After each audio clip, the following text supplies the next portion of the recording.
Okay. The next question about a success story. Can you share a success story or an example of a particularly effective practice that has worked well with your gifted kids? A success story is the Success. success. Okay. I thought you meant like ASA or ABA or something like that. No. Okay. A particular success story. There's quite a few. I'll give you two. So the first one is about this girl that I got when she was about 4 years old and was in kindergarten and basically was moving around kindergartens because unfortunately most of the kindergartens couldn't handle her. So she was extremely perfectionistic, would just erase everything like 25 times. Like Mandarin, she would write a character, said not good enough, erase it, kept erasing it, and then to the point that the paper started like breaking, that's how far it would go. Wouldn't play in the playground with any of the kids, like always hanging around the adults. And basically, mom was like, I don't know what to do. And she came to us, we enrolled her in the program, worked with her for about a year. And then about a year in, she enrolled into an IB school into year 3 at 5 years old. And she was allowed to go to year 5, I think. But her mom was like a bit worried about that, but I don't think she should have, which is kind of funny because shortly after the mom, I reached out to her again, she's like, she's doing so many things. She's like signing up for every CCA and everything else. And I told her, yeah, it's because you held her back and she's still bored. She could have gone to year 5 and then you probably wouldn't have had that many things out there. But that's sometimes I think again, that's what I'm saying, sometimes it's the parents that need a little bit of help because this girl would have been fine in that time.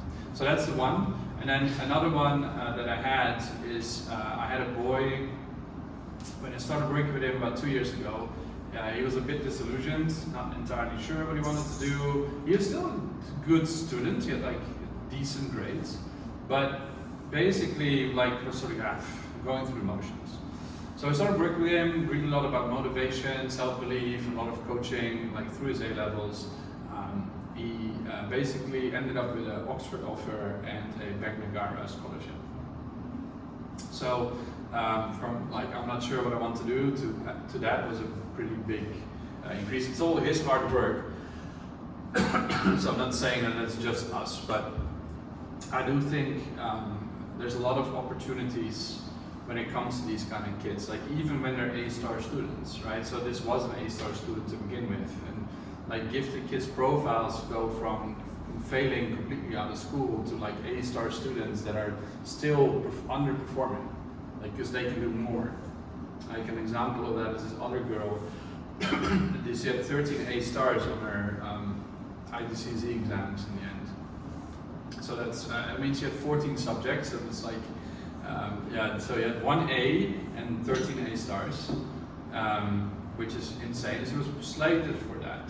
But about a year before the actual exams were going to happen, she came to me and she was enrolled in the program, and I got her to do a project, like, and she did well, like a really beautiful presentation initially, and then like she couldn't quite get it to work the way she wanted, and then like at one point when she was presenting something else, I could see she wasn't fully there, and once she was done, I asked her, so are you okay? Like you don't seem yourself, and she started like welling up, so I took her aside and said, okay, sit down, take a breath, and then she just started crying her eyes out. So it's like, I'm trying to study, I don't know how to do it anymore, things are so hard and there's so much pressure, and like I'm struggling at home, I don't know what to do. So I asked her, I was like, okay, do you want to just vent, do you want help? She's like, no, I really want help. So we worked on her entire study schedule, and how to self-study, how to pick up, because this girl never needed to study anything. She would just read something once, get an A-star the next day.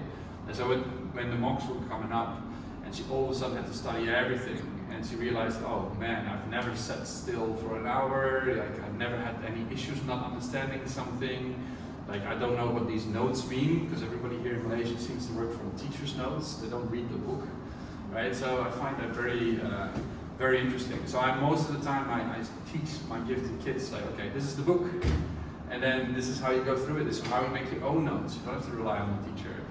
Studying isn't doing revision papers. It's for me, revision papers. They help you get to an A, but not an A star. Right? So because all tests are designed to have a new question in there that was never there before. And to me, being an A star student means you mastered the actual stuff, like 100%. But not because I've just memorized everything like for what now. It's like I want you to really understand it.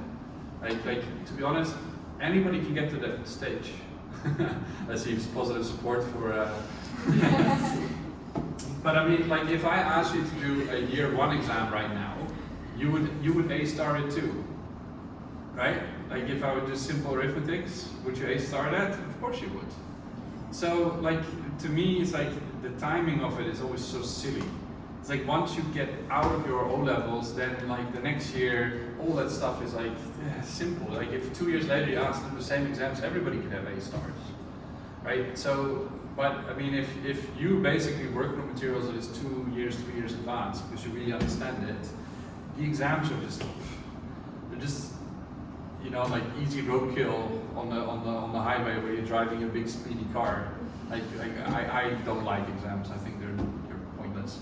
The only thing that is good about them is creating a little bit of fear that you all have to overcome. That's the only thing that's good about them. Anything else to me doesn't mean anything. I've seen amazing students that really understand subjects like fail an exam because they couldn't sleep the night before and then they shut down. Is that person because they didn't get their exam right? Not like, to me that doesn't mean anything. So, but if the kids want good grades, I'll help them. Right? Like I will never do it for the teacher. They can take like if a teacher comes to me, oh, I want to get an A star. I said, well, what does the kid want? If the kid says, I don't know, then I said, I'm not even talking to you about that. So if I sit in front of a kid, and honestly, when you ask them, almost all of them will say, I want an A star. Right? So if the kids want it, we go. But that's what I'm saying with agency. Like agency is so important. If they choose to get an A star, fine. Because if you choose to get an A star, and then I ask you, okay, are you willing to give up your phone? Are you willing to give up seeing your friends a bit? Because that's what that means, right? Like I want an A star, that I need to give up stuff. So if you say, if a teacher says A star, and then I come in, you have to give up all these things, and the kid goes, I don't want an A star. Then what? Like at one point they're not going to do it, so then the only option you have left is fear. And then they're not going to like studying. And then they might never continue studying, right? And that's the real danger in this. I find that there's a very interesting statistics from the World Economic Forum. So everybody thinks that Singapore and Korea are the highest educated countries in the world. And there is the highest number of people per capita have a degree in Singapore. And that is true. And Korea is number 1, Singapore is number 2.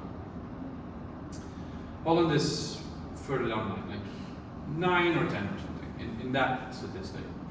But there's more degrees per capita in the Netherlands than there is in Singapore and Korea, according to the World Economic Forum. So that means people continue studying. And that is important. Right? So I've done my postmaster just now.